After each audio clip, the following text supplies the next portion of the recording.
to air against the mech player in TVT in Taeja versus Neeb.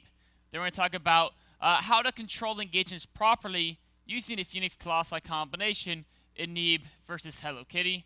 After these 3 gameplay segments is going to be the viewer Q&A. So if you have any questions, submit them to me on Twitter at axslav. Also, go to YouTube, youtube.com/official MLGSC2, and leave your questions in comments in the YouTube VODs in the most recent Rules of Engagement episodes.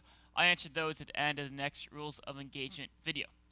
Our first segment is going to be on air control versus Phoenix Colossi. We're going to talk about Oracle openings in Protoss versus Terran, the impact of taking a delayed third in Terran versus Protoss, and also how important it is to actually have that air control against the Phoenix Colossi combination.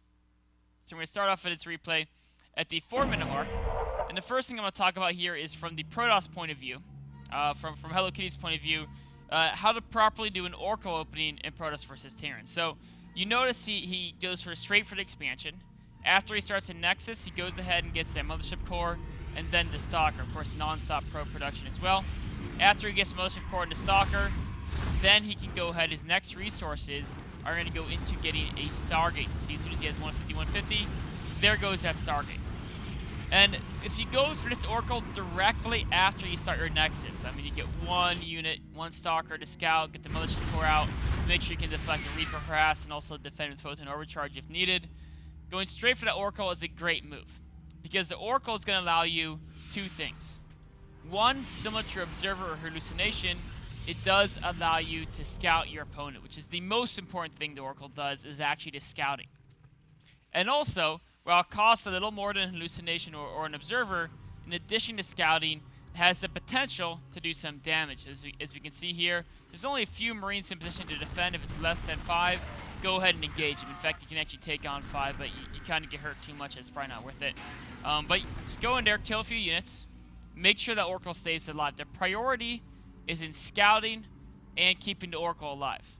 Now, if you can do damage, like you saw, I got 3 Marine kills, that's nice. It's great.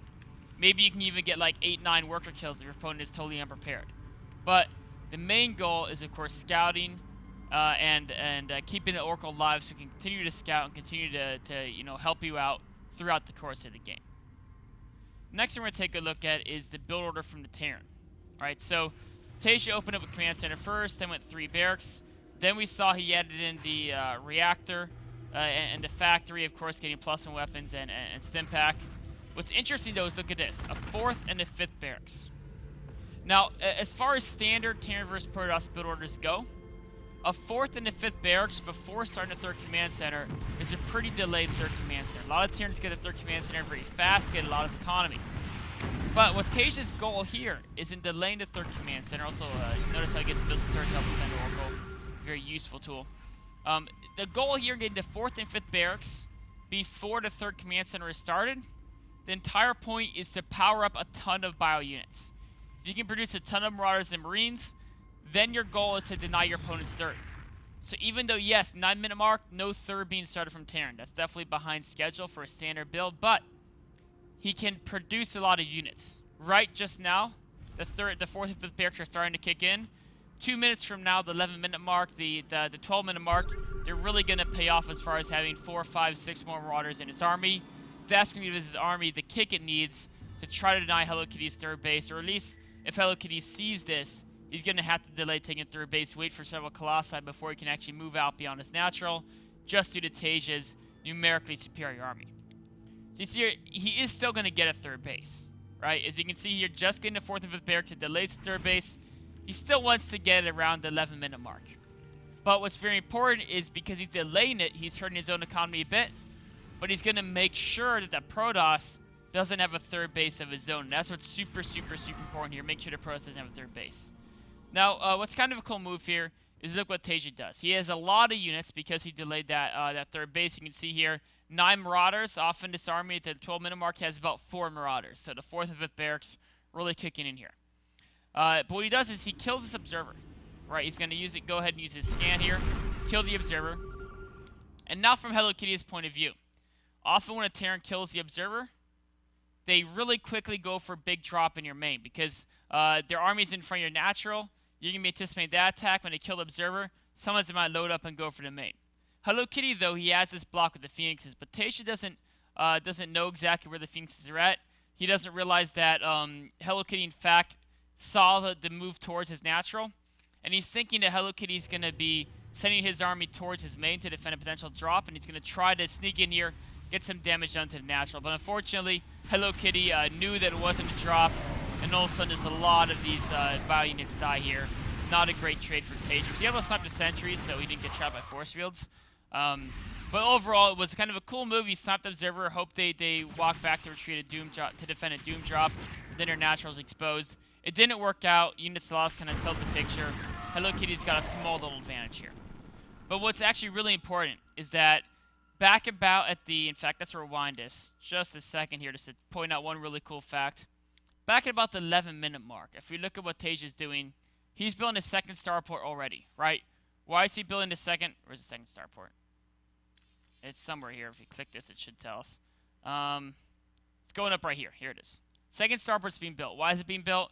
It's because he had just seen, let me run this tiny bit more, 1040 mark. He just tried to do a double drop in here, right? We're going to fast forward up to that point. He goes for this double drop here, and he sees the fact that there's Phoenix. If you know your opponents, and then of course he sees the Colossus right there. If you know your opponent's going Phoenix and Colossi, that's where you want to, we're going to just fast forward to the next part of the replay. You want to go straight for double starport. It's a very important way to deal with Phoenix Colossi combinations. So we fast forward through here. Even though, yes, the early game didn't work out well for Taeja, he's lost some units. The important thing is he's able to produce a ton of Vikings very quickly. What's awesome about getting this big of a Viking count, let's take a look at the units tab right now, it's ahead of the Phoenix. If you can ever get air control in Terran vs. Protoss, if you can say, you know what, I have enough Vikings, I can beat his Phoenix. That's so big in this matchup against an opponent going Phoenix and Colossi, because he's putting all his gas into Phoenix. That means no blink, no charge, no high Templar for feedback. Without those three options, it's very difficult for him to deal with drops, except for the fact that ideally when you do a big drop like this, the Phoenix go ahead and kill these medevacs. But if you see that you have enough Vikings to take on the Phoenix, if you have that air control, you can go ahead and utilize the drops really well. And what's really awesome about this is if we take a look at the movement paths you can do on a map like Whirlwind, right? So for example, Whirlwind, there's 3 targets, right? You have a target base there, target base here, and a target base right here. These are the 3 places you're looking to attack because those are 3 bases. If you kill any one of those bases, you're going to be heading macro because in your 3 bases versus 2 bases, you're obviously going to be head. Now, one thing to note, this distance right here. And then the corresponding ground distance between the main and the third, if you have to walk along a ground path, is all the way here, right? And now obviously you can tell that red line is much shorter than the yellow line, right? So if you can manipulate that spatial advantage of the air distance versus ground distance, you're going to win the game. So as soon as you have air control, right? If you have more Vikings than you have Phoenix, it's a pretty simple procedure.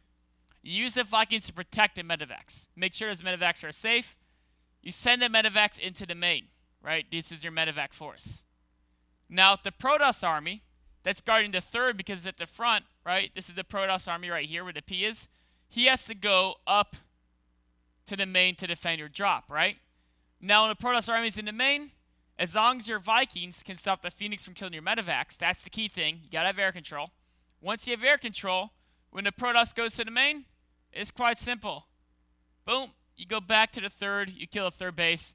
There's almost nothing the Protoss can do to stop this if they don't have charge, if they don't have blink, they don't have feedback, and you have air control, right? Now, in a normal game, if they don't go for Phoenix, they're going to have one of those 3 options, and they can try to use that. Now, this technique can still work, but blink, charge, or feedback, it can be risky. Blink and feedback are big things that can punish you. Charge just allows the Zealots to move a little faster along that yellow route. But if they're going Phoenix Colossi and you have more Vikings, there's really nothing they can do. As we can see here, let's jump back in the game and see how Taeja exploits this fact.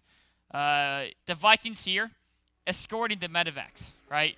So even as we see the Phoenixes can spot this, they're going to go back to defend, right? Phoenix is going to go back to defend. They can't kill the medevacs. Now, if there's more Phoenixes and Vikings, they can prevent the Terran from retreating from the zone, and even if you kill the Nexus, you'll lose your whole army, it's not worth it. But because there's more Vikings than Phoenixes, and the Marines can help out a bit too, once you chase the Phoenixes away, you pick up, and look at this. Boom, you jump right back into third base. You've been joining some more units that killed there. And all of a sudden, the Protoss, even if their army was stronger, they can't keep up with your mobility because the 3 Protoss mobility techniques are Charge, Blink, or Phoenix.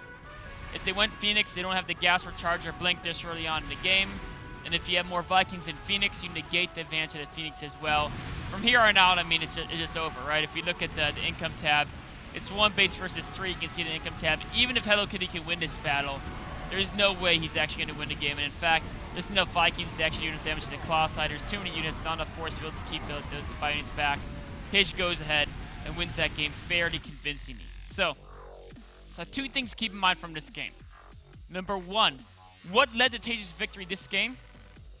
Even though he made that mistake and bled away about 1,000 resources trying to hit the natural, the most important thing is that the instant he realized it was Phoenix Colossi, he made a ton of Vikings. As a Terran player, mass Vikings against Phoenix Colossi. If you can take air control, as long as you have a decent ground army, you're going to be in good shape. As a Protoss player, if you're going Phoenix Colossi, and you haven't yet gotten amount of gas to transition to Templar, to Charge, to Blink, something like that, if you're still on Phoenix Colossi, you need to make sure you maintain air control. You got to make sure you can have enough Phoenix that you can beat their Vikings in the air and deny those drops. That's so super important.